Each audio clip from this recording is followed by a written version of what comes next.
महाविकास आघाडीचे हे सगळे नेते निवडणूक आयोगाला भेटायला गेलेले असताना एक व्यक्ती मात्र उपस्थित नव्हती। महाविकास आघाडीतली महत्त्वाची व्यक्ती, त्याची जबरदस्त चर्चा रंगली, कारण ही व्यक्ती होती काँग्रेसचे प्रदेशाध्यक्ष हर्षवर्धन सपकाळ।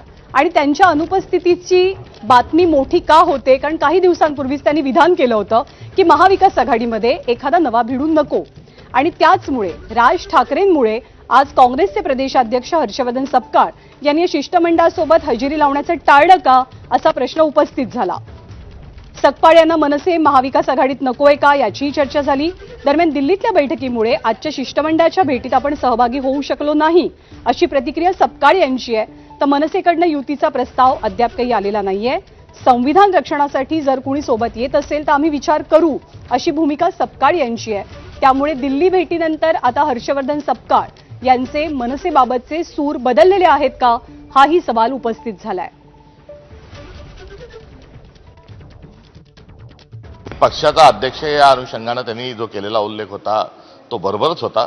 मात्र आज मला दिल्ली इथे काँग्रेस अध्यक्षांशी काही महत्त्वपूर्ण विषयाच्या संदर्भामध्ये त्यांची भेट घेण्याच्या अनुषंगाने वेळ मिळालेली असल्यामुळे मला दिल्लीला येणं आवश्यक होतं आणि मी पक्षाच्याच कामाने या ठिकाणी आलो। त्यामुळे माझी व्यक्तिगत अनुपस्थिती जरी त्या ठिकाणी असलं तरी पक्ष म्हणून त्या ठिकाणी आदरणीय थोरात साहेब हे काँग्रेस पक्षाच्या वतीनं उपस्थित आहेत। वाटाघाटी ज्या आहेत ह्या स्थानिक पातळीवर आमच्या होणार आहेत।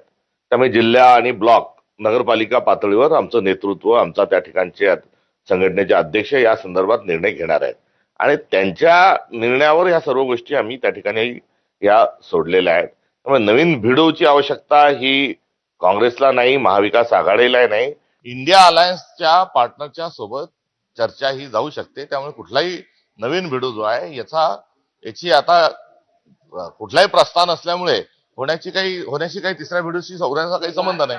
नवीन यामध्ये इंडिया अलायन्स मध्ये कोणाला त्या संदर्भात चर्चा करायची असेल, या ठिकाणी त्याच्यात समावेश करून घ्यायचा असेल, कन्व्हेनरची भूमिका एक मोठा भाऊ या नात्यानं काँग्रेस जरी करत असला तरी या सगळ्या इंडिया अलायन्सच्या सर्व जो काही घटक पक्ष आहे यांच्यासोबत नवीन पक्ष एखादा जोडण्याच्या अनुषंगानं ह्या राष्ट्रीय स्तरावर याबाबतचा निर्णय होईल।